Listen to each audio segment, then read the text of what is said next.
Hello, my friends. Jerry Rosa here in the Rosa Stringworks Man Cave. Overnight, we moved back to the North Pole. It is cold. Like right now, it's only 29 degrees outside at 1 o'clock. It's crazy. It's just nuts how it was just shirt sleeve weather yesterday, but then it came in the dark clouds and started raining, and temperature dropped about 20 degrees. The wind started blowing like crazy. It was really super windy yesterday. I don't even know what the gusts were, but they had to be way up there.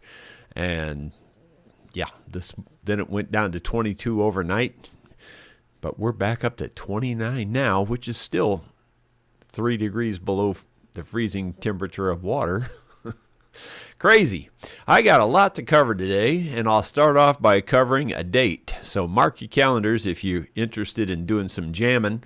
We're going to be down at Mountain View again, Mountain View, Arkansas, on June 11th through the 14th. And for anyone that's not familiar, what we do is we go down there and spend a few days just, getting in a circle and jamming, playing music. It's just a lot of the local folks here go down there, and then we know other folks down there, and we all just get together and have, just play music. And we do that, for sure in, sometimes it's in the morning, most of the time it's in the afternoon and evening. And we go out to dinner and different things like that. So if you're interested, it's going to be June 11th through June 14th down in Mountain View, Arkansas.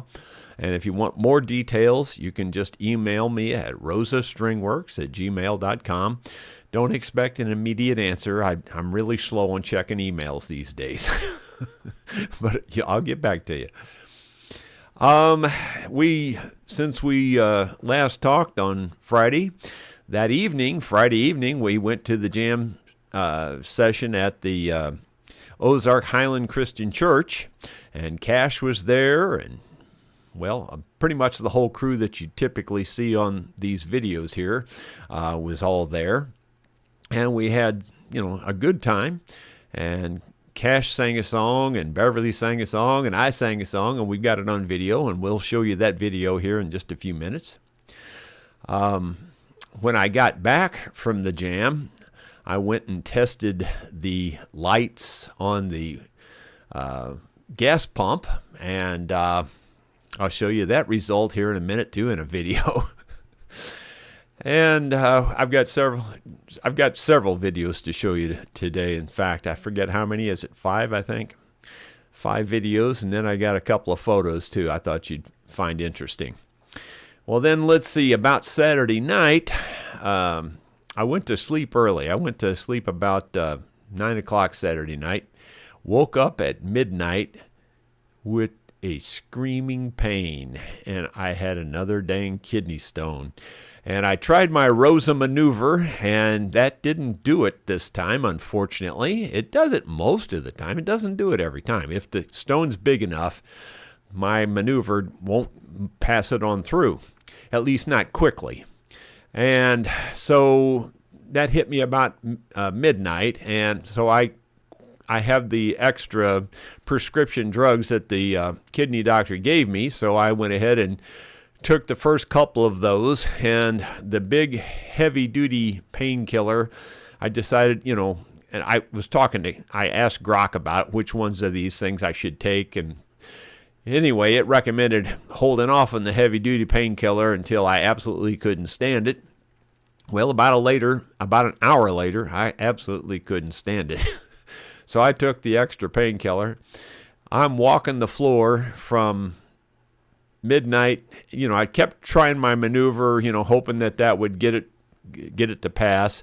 And I think it moved it. I really do. I think I could feel it move a little bit every time, just about. But anyway, I kept at it and, changing positions, laying on my stomach, crawling around on the floor, walking around until about 4 a.m. So then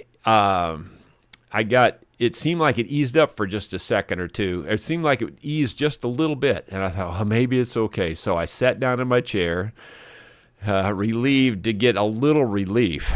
And then within a couple of minutes, it went spiked through the roof.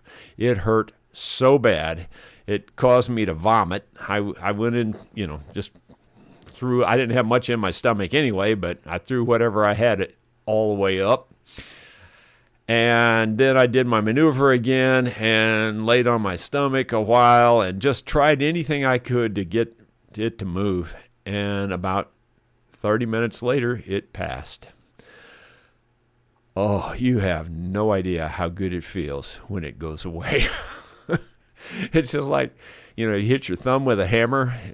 Sore thumb feels so good when it goes away. That's exactly how this felt. It just felt like the weight of the world got off your shoulders. I'm telling you, some of those hurt so bad. And this one was the first time that it ever got me so bad that I vomited. I've heard of that before, but it definitely got me there this time. Well, let's see. The first video I have for you is going to be the most boring of the videos. So if you can make it through this one, you'll like the rest of them, I think. This one here is for the nerds out there. So here we go. We'll just take a look at it. How quickly things can change. Can you see the snow in the air? It's just very light flurries, but the wind is blowing like crazy, and it is only 22 degrees this morning. It was shirt sleeve weather yesterday. You could walk outside and enjoy the day, and then of course in the afternoon it got real cloudy, dark, and started raining, and then it temperature dropped about 20 degrees or so during that, and overnight it's now 10 degrees below the freezing point of water. It's 22 degrees, and the wind is blowing, and because of the dampness, it just feels crazy cold out here. You can see the little bit of snow on the Ranger here. Yeah, it's not pretty this morning. So because of that, I'm gonna go do something that's fun inside. Now when I say it's fun, I would say this is kind of nerdy for most people, but it's fun for me.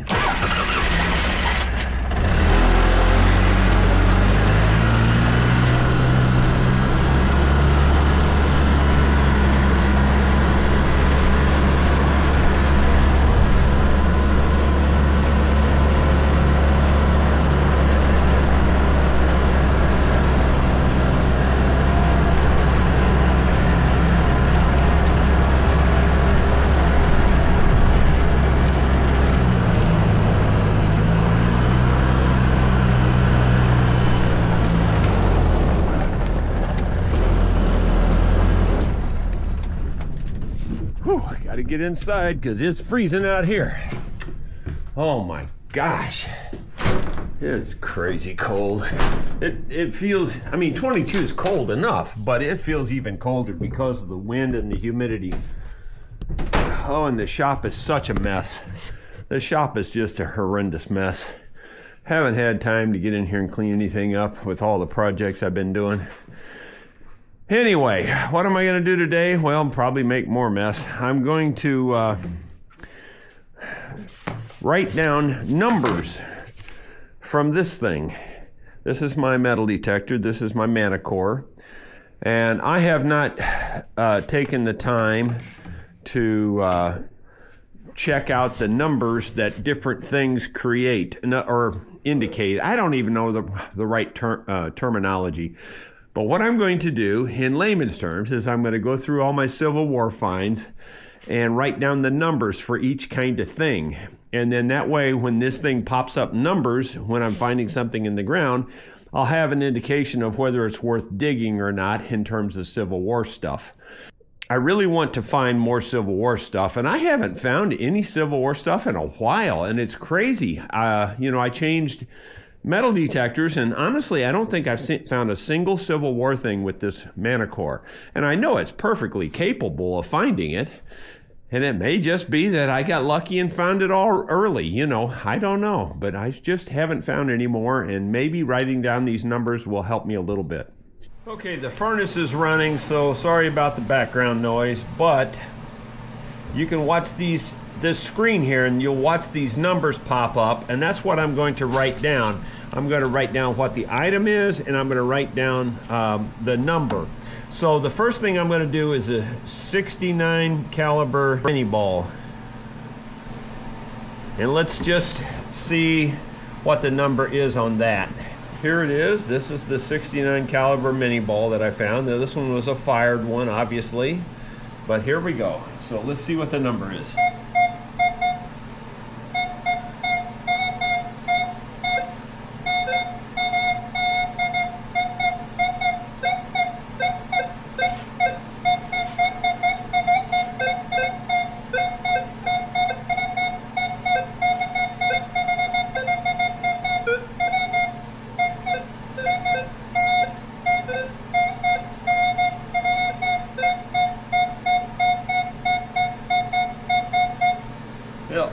Looks to me like it's from like 51 to 57. I'm going to do that again and see what we have.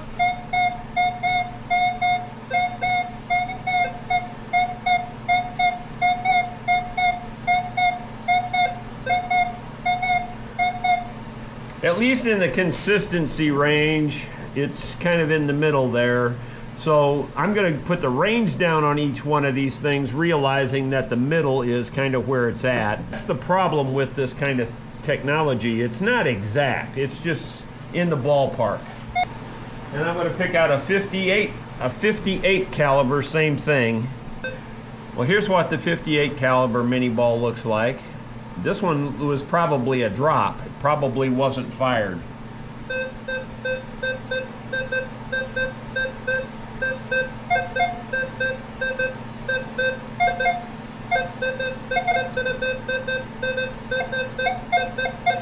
Looks like about 47 to 51 is kind of the range.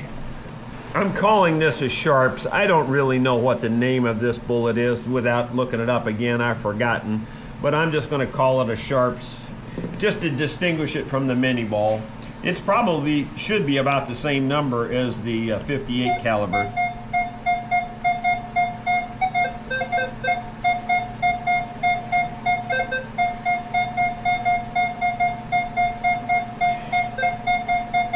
Like 51 to 53 seems to be the number, so it seems a little higher actually. Here is a button, Civil War button, and we're just going to see what that rings up as.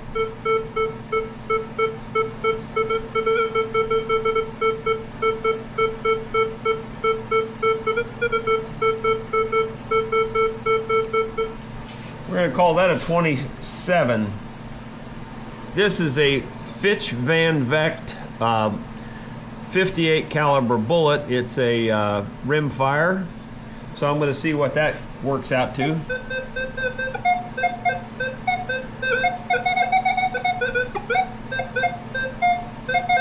It depends a lot on which way you hold it, and you know the shape of this. The shape makes a difference. Wow, that's really a big range. I'm going to say 48 to 64, something like that. I don't know. This is a piece of Civil War camp art. A Civil War soldier melted down 258 caliber bullets and made that. How do I know that? Because that's exactly what it weighs. It weighs the same as 258 caliber bullets. So here we go. I don't know, 61 to 65 maybe, something like that is kind of the main number. As you can see, it's not a perfect science at all. And that's the way it is with metal detecting. I don't care what metal detector you're using, how good you are at using it, etc. and so forth. There's so many factors that enter into it. And like for instance, how far away from the coil you hold it, how much dirt, in other words, is it this deep or is it this deep? The number's going to change, the signal's going to change, all kinds of things. The tone will change, the kind of metal it's made out of, the shape of the metal. If it's been scrunched, it's going to sound different than if it's open. it's just not an exact science, and there's nothing you can do about that. It's just that you have to, you learn, though, after you've done it enough, and especially in a certain area, you kind of know what you're digging to some degree. But then again, every once in a while, you just get totally fooled. And that's kind of the way it was the day I dug up that 18-karat gold ring. I mean, I didn't know for sure what that was going to be, but it was worth digging, so I dug it. And fortunately, that's what it was. So anyway, that's what that's all about there. And on that camp art there, if like you're going, how do you know a Civil War person? Well, if you go look up Civil War camp art, you'll find lots of things that look just about like that. I mean, they're not exact because everybody did their own thing, but they would, like, a lot of times they would, they're bored, they're sitting in camp, they don't have nothing to do, or they're waiting on their orders, whatever. And so they sit around the campfire and they melt down these bullets, and then they shape them into different things.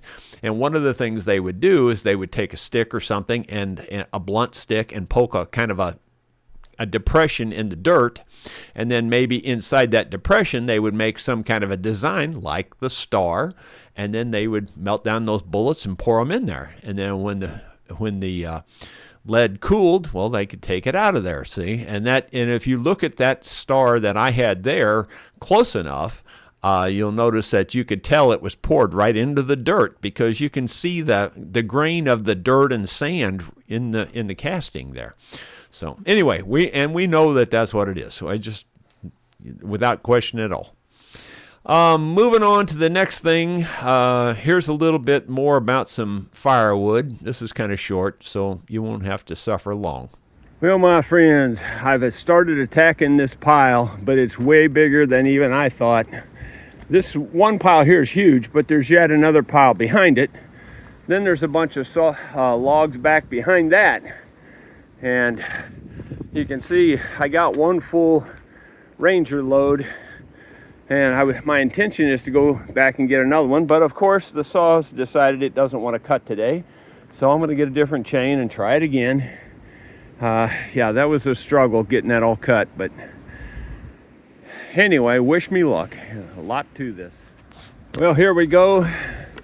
We've got load number 2 on here. It's a heavier than it looks like load. Some of this is oak. This is oak here. That's all cedar, of course. But you can see I've put a dent, but it's barely a dent. A lot of wood there, but that's a lot of BTUs. And you might say, well, that won't work like in a wood stove. Well, in a wood stove, it won't. It'll burn up way too fast. I mean, you can shut it down and it'll burn a little better. But the thing about the furnace is it's all done by temperature. So when the water gets up to a certain temperature, it just shuts the air inlet off. And so, believe it or not, this doesn't burn that much faster in a wood furnace than any other wood. Green wood or anything seems to burn just about the same rate. I mean, there's differences, but it's not enough to give a rip, And since my chimney doesn't creosote up, this stuff is furnace fuel, man, and it's a good way to get rid of it. That's what 3 loads looks like. Now you need to keep in mind that this load here, I put a big chunk of this load in the furnace. The furnace is completely full, and there's quite a bit of wood here. I'm hoping this will last us through the next real cold snap of a couple of days. Monday, Tuesday, I think it's supposed to get real cold. Then after that, I think it's supposed to warm up again. So I think it'll probably get us through that. If not, guess what? I know where there's a whole bunch more just like this. And if you're wondering, that is definitely slabs off of the sawmill, and most of those slabs came from building the water wheel house. So that's what that is. And it's just a good way to get rid of it. Don't have to, I mean, I could do like Mike Morgan, of Outdoors with the Morgans. Anything that's not perfect firewood, he burns it out in a trash pile. Well, sorry, I am not going to do that. That's just wasting BTUs. I could be heating my house with that. And so that's all his trash. I wish he could bring it here and dump it, because I wouldn't have to cut any firewood because he burns trash all the time, what he calls trash wood, which is be perfectly fine in my furnace. But anyway, it's just a good way to get rid of those slabs, and I saved them to the end here so that when I get lazy, I don't feel at this point in the winter, I don't feel like messing with going up there in the woods and cutting trees, and all that stuff. It's a big hassle. This is easy to get to, easy to load up, all that. That's why I'm cutting that now and getting rid of it. Hopefully I'll get rid of all of it by the time I have to shut the furnace off. Let's see. We've got a video here about the jam on Friday night. I think you'll enjoy this. Take a look. She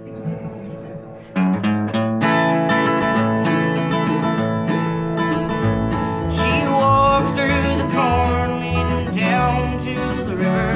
Her hair shone like gold in the hot morning sun. She took all the love that a poor boy could give her and left me to die like a fox on the run, like a fox on the run. Oh, everybody knows the reason for the fall.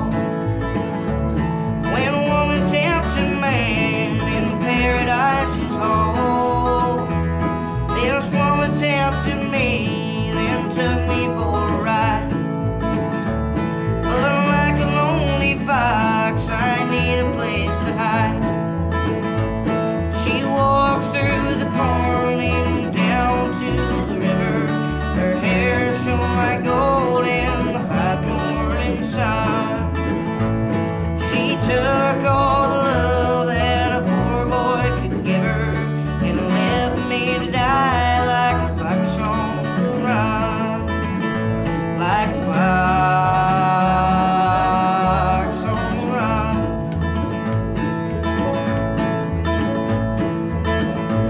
Come drink a glass of wine, boys, to fortify our soul. We'll talk about the world and friends we used to know.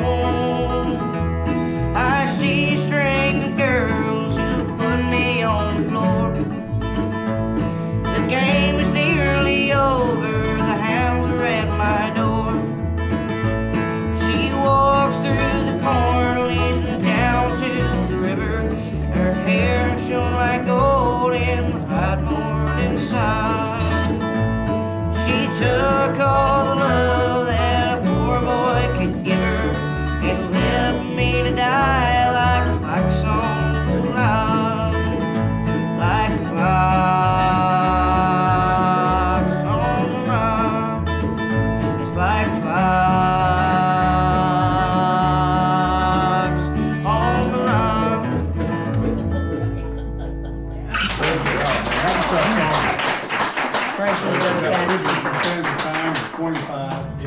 This is a request for Mark Nedson.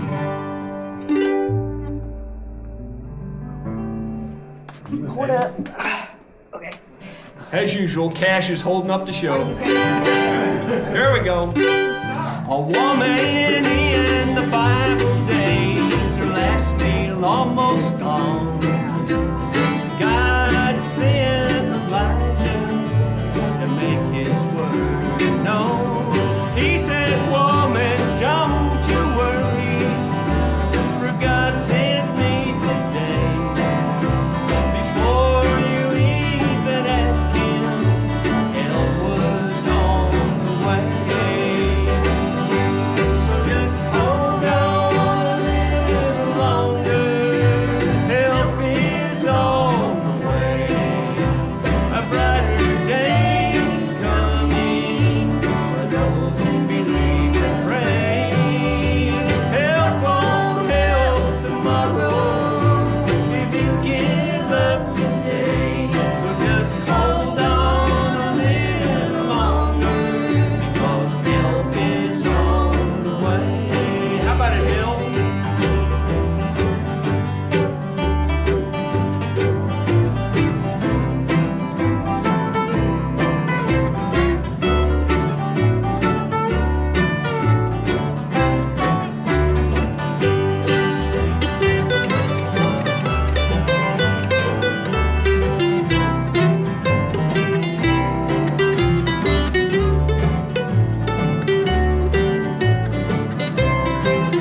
Thank you for the request. Beverly, now you do one. You thought you were going to get out, didn't you? Yes, I did. No, do one. I did. You got skipped so many times tonight. You Well, that's okay. You missed 3/4 of your turns. Well, that's all right. You said goodbye to me this morning with only these two words to say. You said you found someone who loved better. Now you're gone, but I still hear you calling my name. And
Yeah, he's doing pretty well. And Dottie just made a comment there. He's doing well. I expect to see him on the Opry one day. Well, guess what? About June of this coming year, that's exactly where he's going to be. He's the announcement is that Cash and Cambry just won the state beta competition. And now they are going to the national beta competition. And this year it's held in Nashville, and it's going to be on the stage of the Grand Ole Opry. And it's the new Grand Ole Opry, not the old Ryman Auditorium, but the new one, you know, with where they put the circle of the in the floor there, which that circle contains the wood from the Grand Ole Opry. But anyway, he's gonna be down there. That's pretty cool. Cambry, I meant to say Cash. At the last jam that I was at, where he was there, he sang a modern country song, and I'm telling you, he killed on it. I should have had him sing that and got that on video for you, because it was absolutely top notch. It really was. But anyway, moving on, we've got another video for you here. And this one's a little bit of a bummer, but I think you'll find it interesting. Here it is. Well, my friends, it's a beautiful Saturday morning. You can see the water's still flowing pretty good. Still got a pretty decent flow of water, about like we normally have, but you see the wheels turning pretty slow. Well, there's a reason for that. Let me show you the reason. It's just, as I keep saying, it's just hard to explain why these things don't work. But here's a large pulley now. I've got an 8-inch pulley on here, and that's about a 4-inch pulley over there. So it should be spinning twice as fast. But because this is a bigger lever now, it's easier to stop the wheel with this. It's much harder to stop the wheel holding here, but it's easy to stop the wheel holding on this big pulley, you know. And that's the problem. This thing turns hard as it's generating power. See, it's even stopping the wheel because I interfered there mostly. But anyway, my point is, it just ain't gonna work. It just ain't gonna work. And honestly, this is not that hard to turn. You can turn it pretty easy with a finger. But it's just that as it creates more power, or the faster it tries to turn, the harder it gets. So anyway, it just isn't going to work. I mean, it'll work on days where we have a huge flow of water, but there's just no flow. You know, you can't get something out of nothing. And really, you can't get as much out as you're putting in. You'll actually always lose. There's a law about this. I don't know what the law is, but you know, you can put in so much effort, you'll only get so much out. So we're putting in very little, we're going to get even less out. And that's just the way it is. So the water wheel is just for looks. It's not going to generate power. It's not enough. I mean, like the few days that we have the huge flow, it's just not worth dealing with it. So I think this is the sad ending, unless something happens, like maybe I get some real super easy generator to spin. This one's actually pretty easy, but it just isn't going to work. Unfortunately, it's just not going to work. And I spent hours, fixing this, where you can get this big pulley on here and making this rig stronger. And it just works. It actually works worse than it did when I had the small pulley on there, because the small pulley doesn't have as much leverage. Oh well, I wish it was different, but it isn't. It's just the sad truth of it. I pretty much knew we were in for that already. It's hard to explain. I know people will still say, well, why don't you try this? Why don't you try that? What I'm telling you, it's all based on how much water you got going through the whole process. There's not enough energy there to start with to get anything out at the other end. You only get out what you put in, and you actually get out less than what you put in.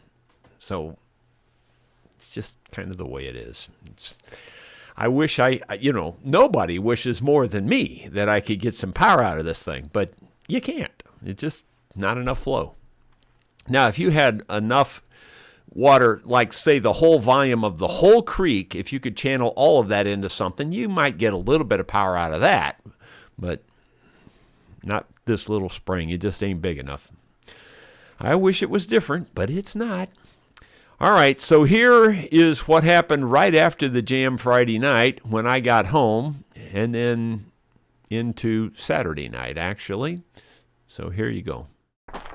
Okay, it's Friday night after the jam at the Ozark Highland Christian Church, and I thought I would just walk up to this to see if these lights would happen to come on, and it doesn't look like it. Oh, yes they do. Hot dog. Does this one come on? I wonder why this one doesn't come on. Well, I wonder if I have a defective bulb. That's crazy.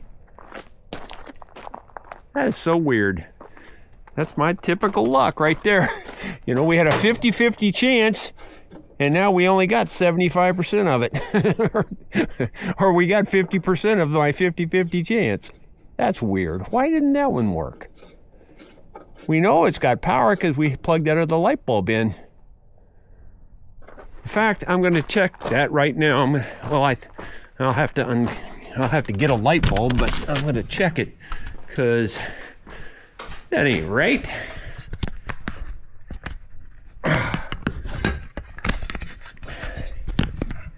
Got to be a defective bulb because I plugged this bulb in earlier and it worked. So we'll see.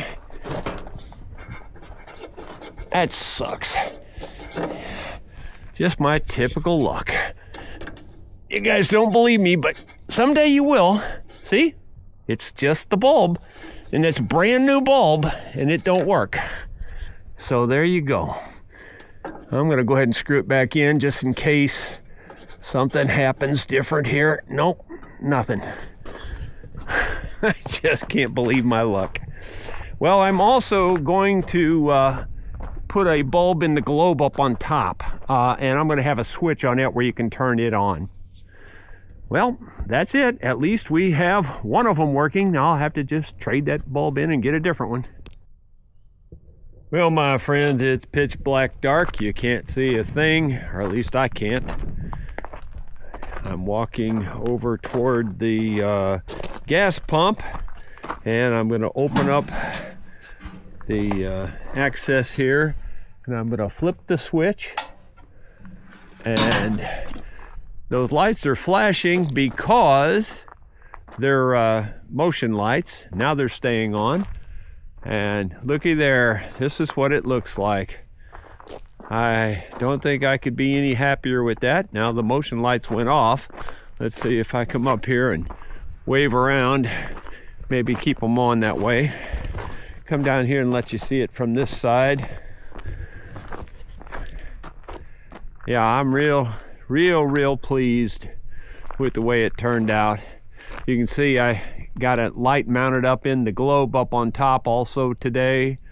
So it took a lot of work to get that done, and just per my usual luck, the one bulb was bad, so I had to replace that. I had to go back to the store, get a replacement. But anyway, I'm pretty excited about this. It's been sitting around here for 28 years just waiting to be put back up. Hope you've enjoyed this project. And there's the 3 photos that I wanted to share with you. And the one on the far left is the original when we bought the farm photo. The one on the middle is, of course, just a daylight photo. And then, of course, the one on the right is the one you just saw there, an evening photo. So it's pretty cool to finally get that project up and out of my hair, because I've been thinking about that pretty much, not every day, but very often for the last 28 years. I've been thinking about that. I believe what you want, but that's the truth. It's been bugging me forever. And now it doesn't have to bug me anymore. It's done. And some of the comments you guys put in here today are really, yeah, I definitely want to address them, because either you're right on the money or there's something completely wrong, one of the two. So, but no, most of you are right on the money, actually. Rod Wintler says, hi, you folks. Well, wait a minute. Is that it? Yep, I'm done. I wanted to make sure I got my whole list there covered. And back to you, Rod. See, David Tharp says, howdy, everyone. And then David Tharp says, look at it this way, Jerry. The sooner you fall behind, the more time you'll have to catch up. Well, I'm real good at the first half of that. I'm real good at that. Wayne Blitz, good afternoon, Jerry and friends. Hope all is well with everyone. Keep it safe. Joe Cool says, no matter how busy your day is, I hope you have a peaceful afternoon.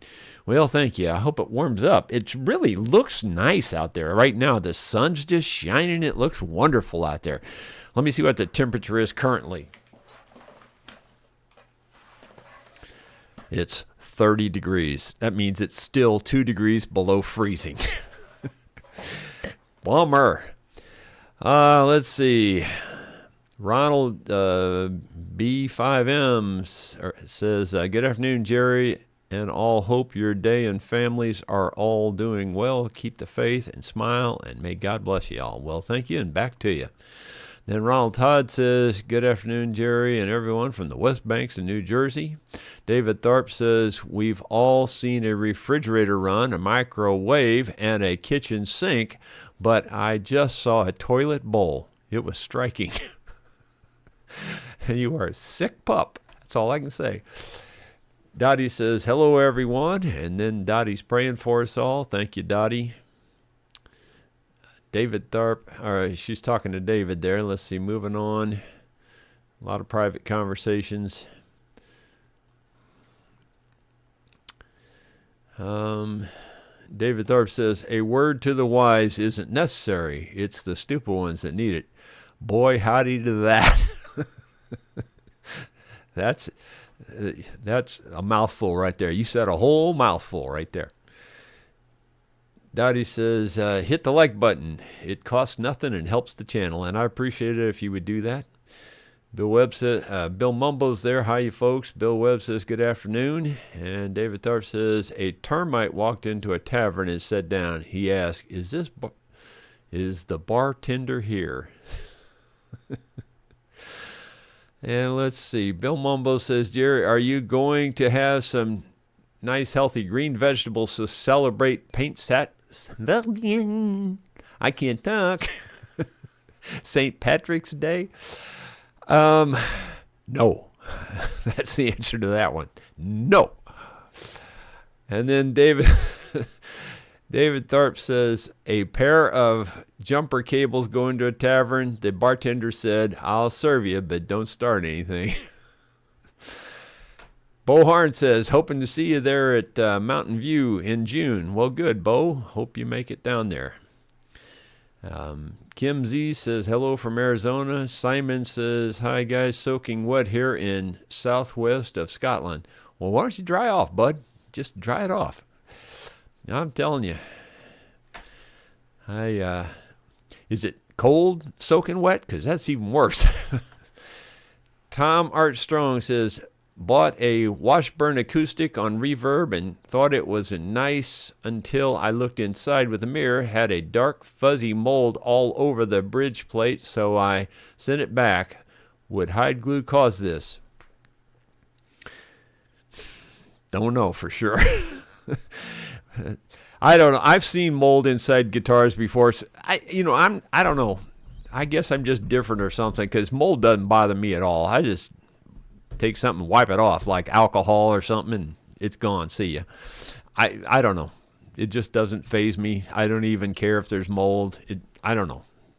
I know most people just get real serious about it, and they don't want to be breathing it in and all that, and probably I shouldn't either, but it just doesn't affect me at all. I don't know. I don't know if hide glue would cause it or not, but I tell you, the cat guitar, it had cat hair and cat pee and everything else in it. I'm sure there was plenty of mold in it too. I don't know, Tom. Good luck with it. I mean, well, you already sent it back, so that's probably your best option. Wade Hampton, good afternoon, Jerry and friends. Why was 6 afraid of 7? Because 7, 8, 9. I've heard that one before. David Tharp, you can't have everything. After all, where would you put it? I don't know, but there's a lot of people that try. I can tell you that right now. Have you ever seen those hoarders' houses? It's crazy. My brother used to do lots of insurance jobs, fixing things that, like houses that caught on fire and stuff like that. He'd have to go in and fix them and stuff. And he would send me pictures every once in a while of a hoarder's house, And I remember, I know you've seen it on TV and on YouTube and all kinds of places before, but the one picture he sent me goes, what do you think of this guy's couch? There was no couch to be seen. The whole thing was piled over with McDonald's, food wrappers and stuff. I mean, it was incredible. There wasn't a place in that house anywhere. Where would you put it? Well, there you go. Those kind of people, they think they can put it just about anywhere.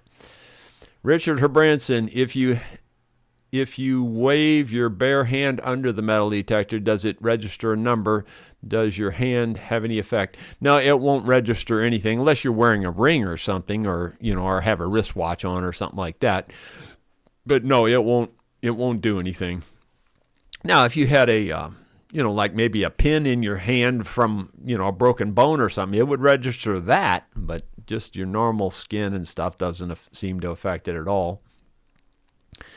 Wavy Gravy says, a rabbi, a priest, and a circus clown walk into a bar together. The bartender looks at them and says, what is this? Some sort of joke? Yeah, a lot of jokes start that way. Let's see.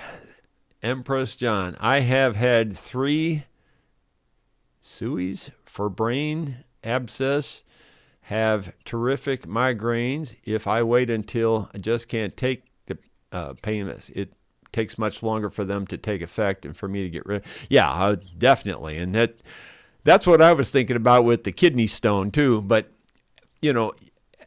there's a certain point you can deal with the pain, and then all of a sudden you can't. And that's the way that was. I mean, like at the time I was thinking, yeah, I just need to get some kind of relief here, but it's not like suicidal yet, But once about an hour went by, it was take this pain relieving, and like you said, of course it took longer then too for it to act, and it probably took 2 hours before it really kicked in. And it never did kick in fully. It never did. In fact, till 4:30, I was in agonizing pain till it went away. It was bad, man. I didn't sleep not one wink from midnight till 4:30, and for good reason. Tatova, when you go out for dinner, what do you order? Salt plus sugar? Just curious. Well, let me just say it this way. Have you ever heard of John Wayne? Just pure blood American all the way through and through. By God, American. I eat American food. Yeah, and that doesn't include any American green food. I don't ever go to a Mexican restaurant or a Chinese restaurant or any of those other restaurants. I go to American restaurants and I order meat and potatoes, and that's pretty much it. And as sad as that sounds, that's pretty much it. I mean, that's all I order. I mean, occasionally if they've got like mac and cheese or something, I might get a little bit of that, or, sugar, salt, and preservatives. That's all I eat, pretty much. Ben Boyd retracted his message. His was one of them I was going to talk about, and I forgot what it was now. Maybe it comes up later. I don't know. Anyway. Bill Mumbo, Jerry, Fox on the Run is a favorite of mine. Well done by Cash. Proud of you. This was a big hit in England for a glam group, pop group called Sweet. Yeah, I knew it was a British rock song or something like that. I knew that. The first ones, I think, to record it here in the States in bluegrass. Now, I don't know about other forms of music, but in bluegrass, I believe it was the Country Gentleman, if I remember correctly. Then Ben Boyd says, a well-timed banjo accompanying Cash on that song sure would sound nice. Of course, it can also serve as a decent armrest. Well, yeah, we just didn't have a quote-unquote banjo player there that night. Phil was there. He was playing banjo, but Phil's kind of new at it, and he has, he's kind of learning, basically, and it wouldn't have worked too well for him. David Tharp says, wish I could have been there at the jam. Yep, it was a good one. Paul Akers, hey, y'all. Dottie's there. And Bonita Drager sounds like Cash's voice is changing. Very nice. Joe Everett, when I heated with a wood furnace, I liked slabs when my water temperature was low because they made a quick heat to bring up the temperature fast. Yeah, and that's true, and they definitely do that. And these specific slabs are even faster because they're cedar and they even burn faster. But like I said, once the temperature gets up there, the thing shuts the air off and it doesn't draw any more air. So then it burns pretty much just like charcoal from that point on, And whenever the temperature of the water drops, now, again, if you don't understand, it's circulating water through the house, and that water goes through a heat exchanger in the furnace. The furnace blowers kick on and blow that heat out through the house. That's how it works. So it's heated. The house is heated by hot water for the most part. But the furnace is heating the water. It's like 300 gallons of water or maybe more than that. And it just keeps it circulating constantly. And every once in a while, the furnace kicks on in the house and blows that hot air through the house. But those slabs definitely do heat it up quick. Don Nice says, hi, Jerry and friends. Just got home. Great music. Well, thank you. And let's see, Wavy Gravy. That guy playing the mandolin was a dead ringer for you, Jerry. Is he kin of yours? He looked like a born troublemaker to me. Yeah, just one of my many lookalikes. Dottie Hildebrand, what a beautiful song. Help us on the way. Y'all did a fantastic job. Thank you. Dottie says, Cash is doing so well. I expect to see him on the Grand Ole Opry. Well, there you go. He's headed right there in June. And let's see. It scrolled on me.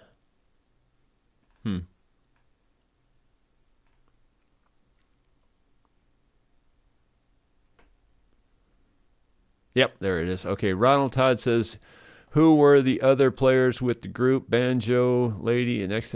Well, the fellow holding the banjo was Phil. Like I said, he doesn't play, he's kind of new at it, really. He's got a few tunes that he gets through pretty well. And then next to Beverly was Loretta Peterman, and she's been on the channel here, so I thought you would know her. But anyway, she's been on the show here a couple of times, or at least one time for sure. And that was fairly recently, maybe within the last few months. I can't remember when exactly. Ben Boyd, just curious, was Cash just a tiniest bit early starting the chorus on Grandpa's old fiddle? Absolutely. Definitely 2 times. And I already sent him a text about it. I mean, I knew it that night at the jam, but I didn't say anything at the jam. I didn't want to embarrass him in front of everybody, especially after having announced that he and Cambry had just won the state competition for the, to be able to be qualified for the national competition. So anyway, but I did send him a text this morning, as a matter of fact, as I was making these videos, getting it all ready. I sent it to his grandmother, and I said, have Cash watch the vlog today so that he can see where he's off on his timing there. So all you're doing is reinforcing the fact that, yeah, what I'm telling him is true. Yeah, and if any of you think I'm being cruel, all you're doing is reinforcing bad behavior if you don't say something, and for somebody like Cash, and Cash is a specific somebody in this case, and that is that he creates a habit and he can't break these habits. He has a real tough time breaking habits. So if you let a habit get started, it's not good. It's not good. So that's why I say everything I say, and they're, trust me, they totally get it and they totally appreciate it, and they know that, I don't mean I'm patting myself on the back, but they know and have told me many times that Cash would not be where he is had it not been for me stepping in. And I stepped in and said, you need to let me take care of this boy for a while, because the lessons he's been getting, they suck canal water big time. I mean, it was horrible. His timing was the worst you ever saw in your life. I mean, it was horrible. It was absolutely the worst timing you could even imagine compared to what you just saw, which was overall very good. That one song, he's cutting in early, but otherwise he's doing pretty darn good. Let's see. 49er 616 says, Hillbilly Jerry, you and Sue should stay in the rental house in the winter and go back to the farmhouse in the summer. Yeah, well, we've thought about that many times. But the thing is, believe it or not, we rented out quite a bit during the winter. And in fact, people just moved out of it yesterday morning. And so, we would lose that income if we did that. And I can still cut wood. And as long as I can still cut wood, we're going to still cut wood. And I don't know how much longer that'll be, but right now I still can. I always say if you stop using it, you'll lose it. So I'm going to keep using it as long as I can keep using it. Jeffer P says, the gas pump is awesome. And thank you. I agree. I'm so happy that we got it done finally. Dottie says, you did a mighty fine job on the gas pump. Well, thank you. Ronald says, the gas pump lights the shop area up really well. Yeah, that was the main reason. I'm going to do one more thing to it yet. I asked Sue, I shouldn't have asked her because I knew which way I wanted it. I asked her, do you think I should have the switch turn on all of the lights or just the top light? Well, I really wanted the two to just be motion lights and have them on all the time. And that way, if you walk up to it in the dark, it comes on.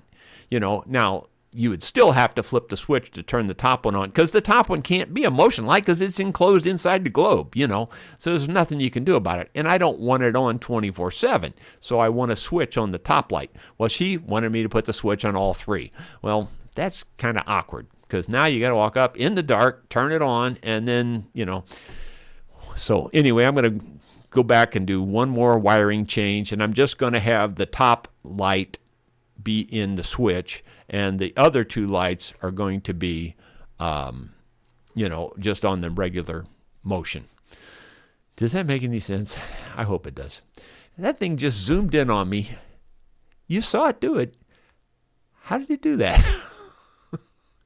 That doggone thing. I'm going to have to get out the directions on this camera. This new camera, I've never looked at the directions, so there's something going on with that thing I need to understand. Let's see. Let's see. Tatova says, wow, Cash is a junior James Taylor. Congratulations to him. Yeah, he's really doing well, and I'm really proud of his progress. It's bragging to say it, but every one of my students have gone on to do really big things. Every one of them, not just a couple of them. Well, I take it back. There was one I've told you that didn't want to be there, didn't want to learn music to begin with, and no, that person didn't do anything. And I knew that on day one that person wasn't going to go anywhere with music because they didn't want to be there. But all of the rest of my students, and I mean every other single one, has gone on to do big things. The the biggest one of all is Joe Dean. He played for Daly and Vincent. All 3 years that they won Entertainer of the Year, he was the banjo player. He played for about 10 years with Doyle Lawson, and that's as good as it gets in bluegrass. And another one with a girl, her name was Jenny. She got her family involved in music, and they went on to win the single mic competition at Silver Dollar City, which was bands from across the whole United States. And then another a brother and sister that I taught, trying to remember their names right now. I'm so bad with remembering the dang names. But anyway, they went on to open for just about all the bands that came into the Wildwood Springs Lodge, and these were all national acts that would come in there, and they got to open for just about every one of them, which is really cool, considering that they went from, just like Cash, nothing, and I mean like nothing, to, playing on the big stage. And every one of my students has done that. And so I told Cash he had a lot to live up to, and he's living up to it. So he's doing well. Let's see. Ben Boyd, the Conoco globe looks awesome when lit up. The whole thing looks great, but the globe is special. Well, thank you. Lawrence Coffee, God bless America again. Yes, for sure. And let's see, Wavy Gravy. No doubt there's more than a few collectors who would offer a nice price for that gas pump. She's a beauty. Yeah, if you look up the prices, it's astounding what they cost. So we didn't do it to sell or make any money. I just did it because it's a cool looking deal, and it was here and it belongs here. And that mount, the concrete it's sitting on was made specifically for that pump a long time ago, and there are pipes under there that go into a tank. It was made to use it right there in that spot. I don't want to deal with that. I mean, it's just too much hassle. I just want it for the looks.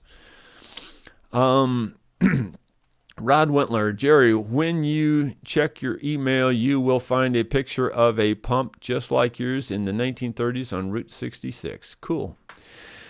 Well, like I said, I haven't seen one exactly like it. I've seen very, very similar, but if you start looking at them with the fine details, they're generally not the exact same pump. Although it could be. You could have one that's exactly the same, because I have not found one that's exactly the same yet. David Thorpe says, hope you taught the gas pump globe how to duck rocks from the lawnmower. Boy, isn't that the truth? Why did you have to say that? Why did you have to say that? Because that's going to happen now, don't you? Simon Jardine, I was thinking that too. Wait, someone would pay for that. Yeah. Oh, I thought you were talking about the rock throwing thing. No, that someone would pay for that now that it's restored. I'm sure they would. But we're just going to leave it right where it's at. Guy Bros says, Jerry, what did 0 say to 8? Nice belt. Jerry, what did 0 say to 8? 0 say to 8. Nice belt. No, I gotta be honest. I just gotta be honest. And it's just going right over the top. I don't get that one at all. Dottie says, every time I go to the airport, that machine lets everyone know I have metal in my body. Yeah, I bet you. God bless you. Yeah, I bet you. Bill Webb, the pump looks good. Hopefully JR or Sue won't run over it. Whoops, did I say that out loud? You guys just won't let this rest, will you? Tatova, very good job on the gas pump. Thank you. GMP Old Marine Shop. Jerry, I'm sure you're familiar with Will the Circle Be Unbroken album of the 70s with all the greats was something special in time. Yeah, that was a great, great album. In fact, there's a series of those. I think there's, several of them. There's not just one. There's maybe 3, I think. I'm not sure. Tom Armstrong, hope stardom doesn't ruin Cash like what happens to so many. Yeah, me too. I don't think it will. Cash is a little bit has a little bit of an attitude anyway, so it could. But if I'm around, it won't, because I'll knock the living what out of him. And if you think I'm, like his parents and his grandparents, they understand that I was the first one to be able to really kind of, get to him, because he's a little tough. He's a little tough to deal with. But he's changed a lot. And I think he's changed a lot because I just wouldn't take that, Tom Armstrong, with all the light from your gas pump, it's starting to remind me of the leg lamp in the Christmas Story. Yeah. A Christmas Story. Yeah. See, Ronald Todd says, did you ever consider cutting up the slab pieces at the time you cut them for the furnace and then let them dry near the furnace? Well, yeah, there's too many things to do, Ron. If I only had one thing to do, or if I had nothing to do, all this stuff would be a piece of cake. But, I'm running from one project to the next just as fast as I can. And that's pretty much the truth. Rod Wentler, the picture I sent you is a Conoco pump exactly the same. Well, I'm going to find out. And if it is, I'll show it tomorrow and put them side by side. So there you go. There's the challenge. I hope it is, because it'd be kind of cool. All right, well, that's it, guys. That's everything I had, and I think we've probably gone past our time anyway. What is it? What time is it? 2:10, so we've really gone long. Uh-oh, there's a bunch of comments that just popped in. Let's see. Simon says, wouldn't a timer switch solve the pump light on the on-off? Yeah, it would. I don't necessarily want it on all night anyway. I thought the motion thing is handy because when you walk up to it, it lights up that whole area. I've got a dusk to dawn light on the building that we do usually keep on, but the problem is it attracts so many bugs that kind of gets aggravating. And I actually could have gotten those bulbs that you see on the pump. I could have gotten them in a dusk to dawn where they come on and stay on all night. But again, I thought about the bugs. So I decided to just use the motion on there and let them come on if you walk up to it, and otherwise not. And then the same way with that on the thing on the top, I didn't want to leave it on all the time because of the bugs, so I just decided to put a switch on it. So it's simple, but it's complicated, just like everything I do. It's simple, but it's complicated. Mark Batchelder, are there smaller generators that are designed to put out lower voltage and easier to turn? There are lots of 5-volt devices nowadays. Yeah, but again, it's just not worth it. It's just not worth it.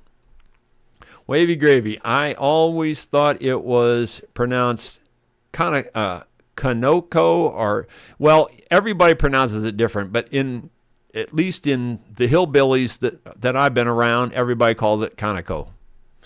I have heard it pronounced Conoco, but I've never heard anybody around here pronounce it that way, so I've always called it Conoco. And I think their commercials said Conoco back a long time ago when I was a kid. I think I remember Conoco commercials, and I think that's where we heard it from, was Conoco. But I could be wrong. I'm always wrong, in fact, most of the time. Bill Mumbo says, thumbs up, guys. Thank you. If you would click the thumbs up, that does help. Y'all take care. We will see you tomorrow with something else.